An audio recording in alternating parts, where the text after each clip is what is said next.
Welcome to kgeosportstalk. Going to get right to it tonight. A ton to cover. First things first, SU basketball. SU men's basketball improving to 7-0 tonight. Believe it or not, against the Big Red, the Cuse was even able to pull in over 20,000 people for this game. SU, big time play from their young guys. Dion Waiters, really excited about him. He looks awesome. Great shot.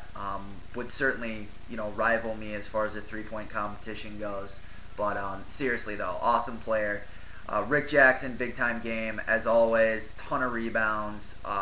Playing some big time minutes. Chris Joseph, solid game, 16 points. And Brandon Trish, struggling, I would say, early on in the season, had a good game though here. So I was happy with Trish. More aggressive, kind of using his size a little bit more to get down low. He's got some speed to him. So Trish, solid game there for him. And Fab Melo, obviously got to talk about him. Big time game for him. 8 points, doesn't seem like much, but overall, for a guy that hasn't scored in his last few games, to now getting 8 points, 4 blocks, threw in an assist, shot 3 of 4 from the field. He's getting better. And I'll tell you what, sometimes it takes playing a pretty bad opponent like Cornell is this year at least. They were good, very good last year, but this year they're struggling. And SU kind of needed this game to get over the tough road that they had this past weekend. Moving on, want to talk about our Powder Puff Fantasy Football League. In this case, what we witnessed tonight was an individual that I don't know. I'm sure he's a great guy, but kind of a stupid move. I will say that. We won't name any names. Everybody knows who it is.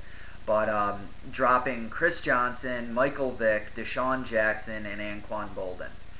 And guess who he picked up? He picked up the phenomenal and very injured Pierre Thomas. Picked up Brett Favre, brutal pick. Steve Smith, who I had him one of my fantasy teams that's almost dead last in another league, and Chad Ochocinco, that is extremely hit or miss. So once again, dropped all in the same day. Chris Johnson, Michael Vick, Deshaun Jackson, and Anquan Bolden. So in ninth place, guys in ninth place, figures he'll dump his whole squad, create a kind of a bidding war or a waiver war, and completely change the way the whole outcome of the league goes, which I really wouldn't give a shit about if there wasn't some sort of money involved. Now I understand it's not really much, it's like $20 a person to get in, but when you kind of shake up the league like this, that's something where my opinion is none of those guys should be available to be picked up at this point in the season. Not even if they're injured. There's no reason for these guys to be able to be picked up. Now, if they're injured and somebody picks them up down the road, that's one thing. But with the playoffs about to start, pretty bad move there.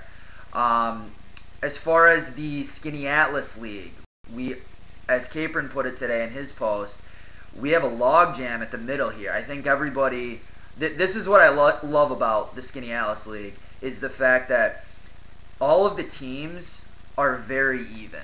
My team's brutal, but as Steve saw last week, I can snake bite you with guys like Jamal Charles, with guys like Dion Branch, for God's sake, and a couple other guys. Matt Bryant, my kicker, is even putting up some points, and I'm getting it done. I'm squeaking it out. I'm in 10th place out of 12 guys.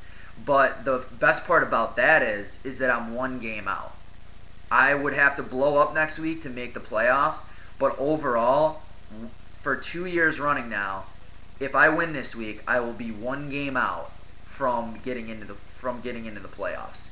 So tough to stomach there, but I will say this, that from Adams all the way to Adams is in 4th place. You've got Adams, Angier, Haswell, Reelman, Capron, Ozzy, myself, and Billy. that are all within one game of each other, either 6-6 or 5-7, with playoffs starting next week, last week of the regular season here. So shout out to Gordy, holding down first place now at 8-4. Eddie, solid season. The Eagles are really carrying you.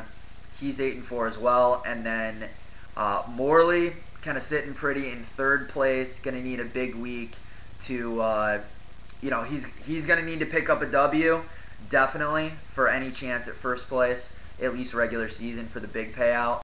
But I like how everything's going here. This is going to be an extremely exciting week 13, and I'm looking forward to it. Over and out right now.